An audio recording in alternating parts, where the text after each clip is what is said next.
Assalamualaikum warahmatullahi wabarakatuh. Selamat siang. Terima kasih untuk semua rekan-rekan media yang sudah hadir. Hari ini kami menggelar konferensi pers di kantor DPP Gerakan Rakyat Rabu 13 Mei 2026 untuk menyampaikan perkembangan terkini mengenai proses pendirian Partai Gerakan Rakyat. Pertama, Rapat Kerja Nasional Perkumpulan Gerakan Rakyat yang diselenggarakan pada 18 Januari 2026 yang lalu telah secara bulat memutuskan bahwa Gerakan Rakyat setuju dan sepakat untuk mendirikan Partai Gerakan Rakyat. Rakernas 1 2026 tersebut juga mengangkat Bung Sarin Hamid, SH, MH sebagai Ketua Umum Partai Gerakan Rakyat dengan tugas utama membangun struktur partai untuk memenuhi segala persyaratan pendaftaran partai politik sesuai dengan ketentuan perundang-undangan yang berlaku. Kedua, hingga hari ini, Rabu 13 Mei 2026 atau tepat 5 bulan sejak keputusan Rapat Kerja Nasional tersebut, perkembangan pemenuhan persyaratan administrasi Partai Gerakan Rakyat adalah sebagai berikut. 13 DPW telah menerima surat keputusan terdaftar atau SKT dari kantor wilayah Kementerian Hukum dan HAM Provinsi. 11 DPW telah dinyatakan berkas lengkap dan saat ini menunggu penerbitan SKT Kanwil Hukum dan HAM Provinsi. Sementara, 14 DPW lainnya masih dalam tahap perbaikan atau proses pemenuhan syarat. Dan ditargetkan dalam bulan Mei 2026 ini seluruhnya akan mencapai status memenuhi syarat. Dengan perkembangan yang positif tersebut, selain merasa semakin optimis, Gerakan Rakyat menyampaikan penghargaan dan apresiasi yang setinggi-tingginya kepada semua pihak yang telah mendukung sehingga proses ini dapat berjalan dengan baik. Dimulai dari pemerintah daerah, baik pemerintah daerah maupun kelurahan di seluruh Indonesia, yang telah menerbitkan surat domisili bagi kantor-kantor Partai Gerakan Rakyat. Lalu kepada seluruh Badan Kesatuan Bangsa dan Politik, Kesbangpol, kabupaten kota yang telah menerbitkan surat keterangan keberadaan Partai Gerakan Rakyat. Selanjutnya, kepada seluruh kepala kantor wilayah Kementerian Hukum dan HAM Republik Indonesia, yang telah melaksanakan pelayanan dengan objektif, dengan transparan, dan dengan menjunjung tinggi norma serta aturan yang berlaku. Dan terutama untuk seluruh pimpinan DPW, DPD, dan DPC, beserta seluruh kader dan relawan yang telah bekerja amat keras dengan semangat gotong royongnya. Kami menyampaikan penghargaan dan terima kasih sebesar-besarnya.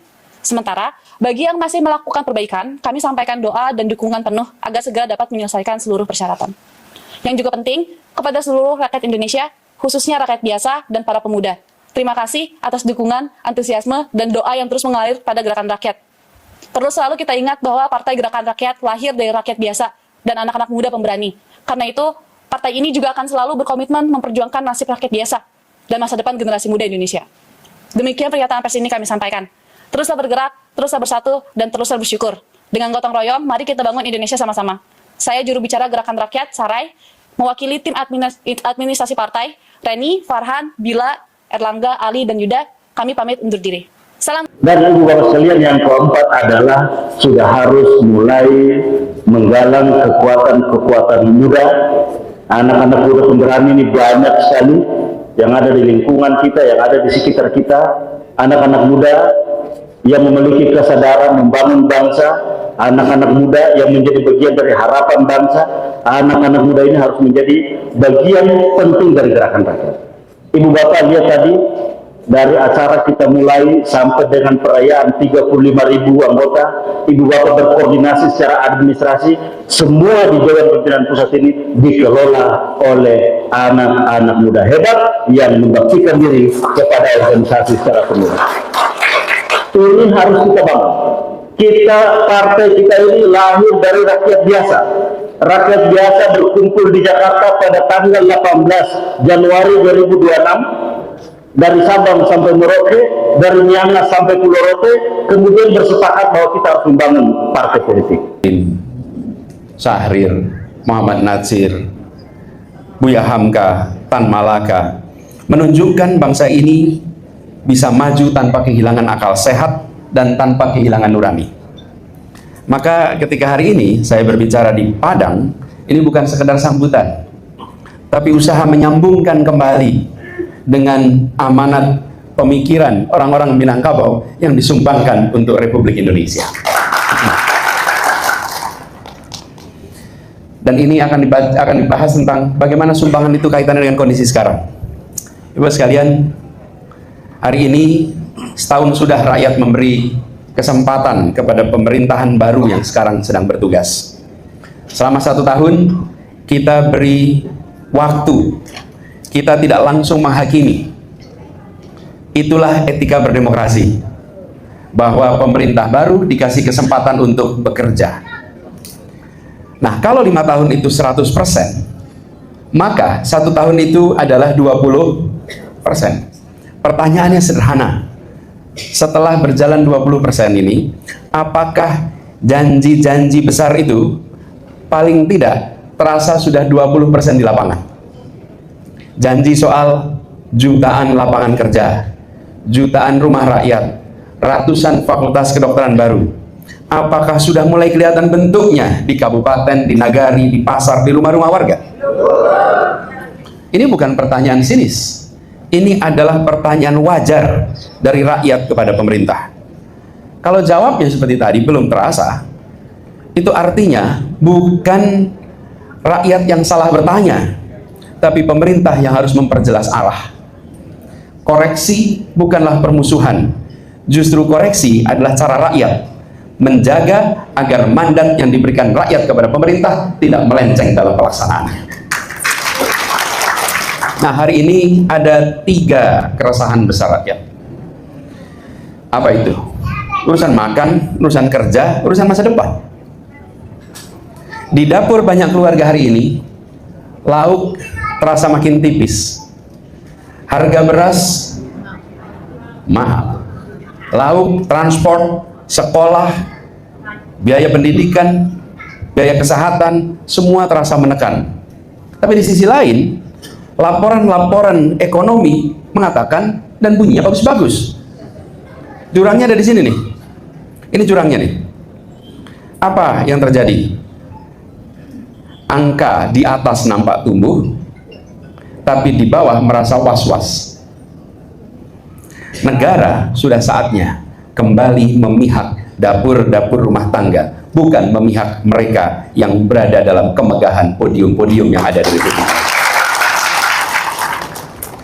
Di pasar dan di dunia usaha, ini semuanya bisa merasakan keluhannya mirip. Pembeli sepi, ongkos tinggi, izin dan pajak sering membingungkan. Sementara akses kepada permodalan tidak selalu mudah.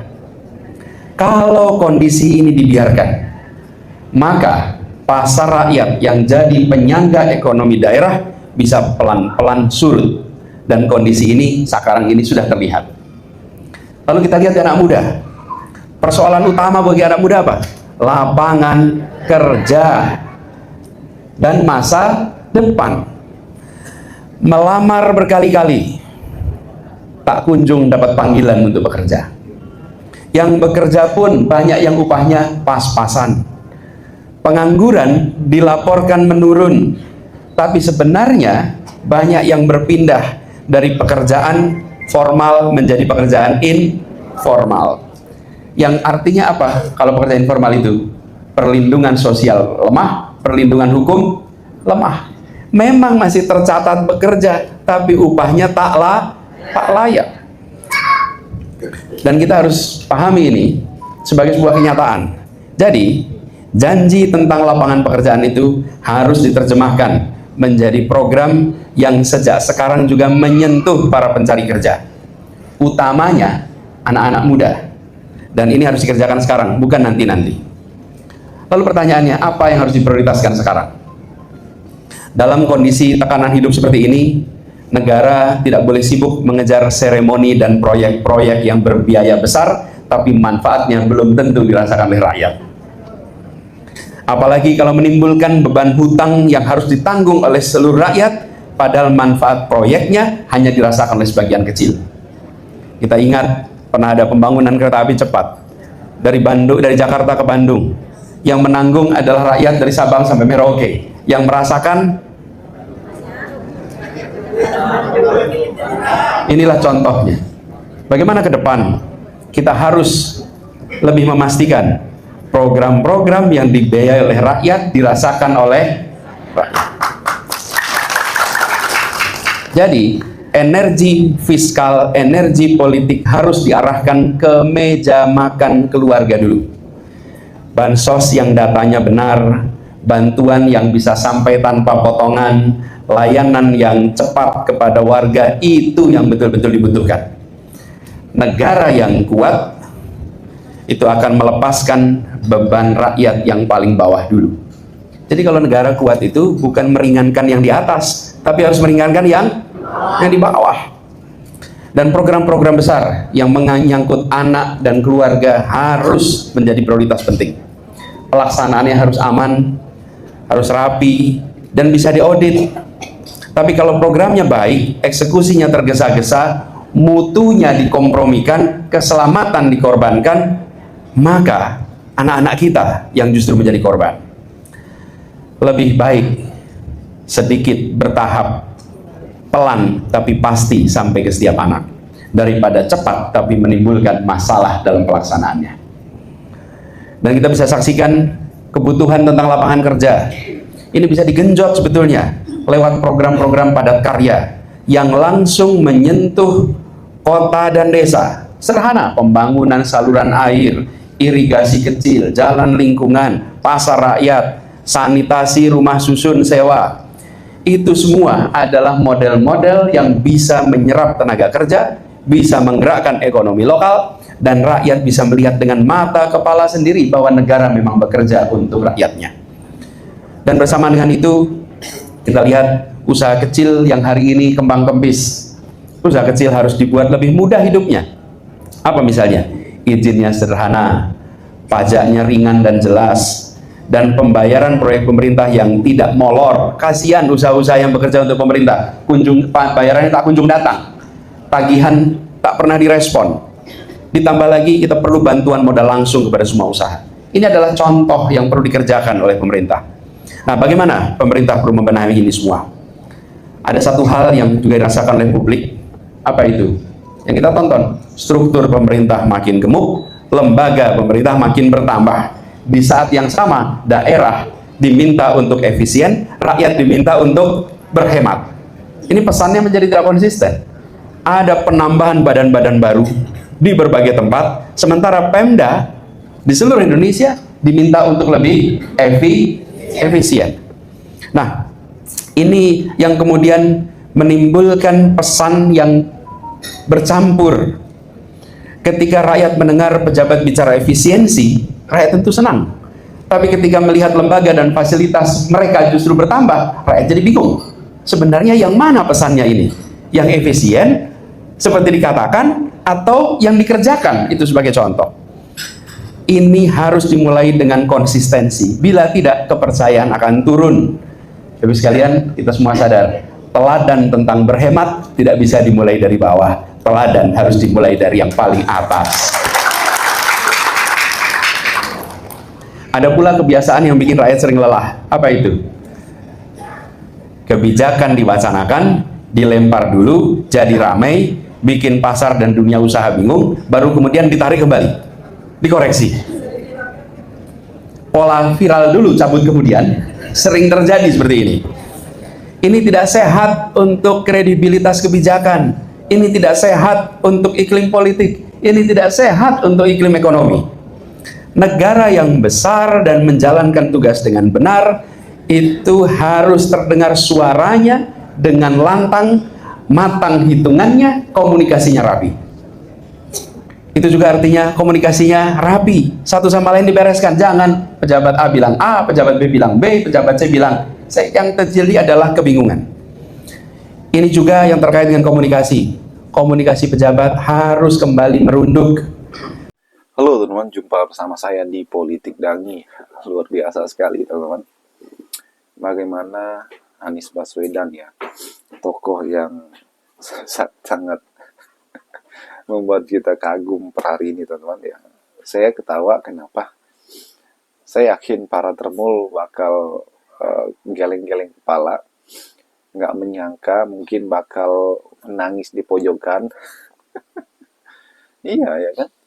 Bagaimana Anies Baswedan menjadi tokoh yang ditunjuk Kerajaan Arab Saudi, teman-teman ya. Karena apa? Karena beliau betul-betul menunjukkan sikap yang sangat luar biasa ya. Bagaimana Anies kemudian bisa dikatakan menjadi Dewan Penasehat Kerajaan Arab Saudi di kota Riyadh. Teman-teman, ini menghebohkan publik tentunya, menghebohkan Indonesia, teman-teman. Banyak yang tidak percaya ya. Dan itulah kenapa Anies Baswedan sangat layak teman-teman untuk menjadi tokoh yang eh, kita ajukan jempol teman-teman ya. Ya, kalau kita melihat memang gebrakan Anies kan nggak main-main. Gebrakan Anies nggak kaleng-kaleng teman-teman. Jangan heran ya, Anies itu cerdas, pintar, berwawasan luas, bahkan dikenal banyak orang. Itu persoalannya. Jadi untuk mengalahkan Anies itu nggak gampang. Mungkin Anies gagal di Pilgub Jakarta tahun 2024. Tapi jangan heran, ya, per hari ini Anies masih sangat-sangat kuat.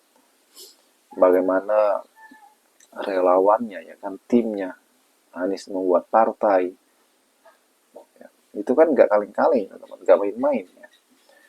Dan ketika partai Anies dibuat, tentu ini kan bagaimana masyarakat ya kemudian antusias dengan partai yang dibentuk oleh Anies Baswedan, teman-teman. Saya yakin bahwa Anies ini betul-betul serius ya dalam dunia politik ya. Ketika Anies nanti menjadi pemimpin, saya yakin Indonesia akan sejahtera, teman-teman. Dan kalau kita melihat bagaimana kalau pidato Anies, teman-teman, itu sangat adem sekali ya. Ya, banyak yang kemudian ingin menjatuhkannya karena rekam jejaknya dan sebagainya. Malahan Anies menantang ya. Cari pemimpin itu lihat rekam jejaknya. Ya kan? Dan itulah teman-teman ya, dunia politik itu dinamis, bisa berubah-ubah. Saya yakin bahwa konsistensi Anies untuk masyarakat itu nggak pernah berubah. Bagaimana menurut kalian?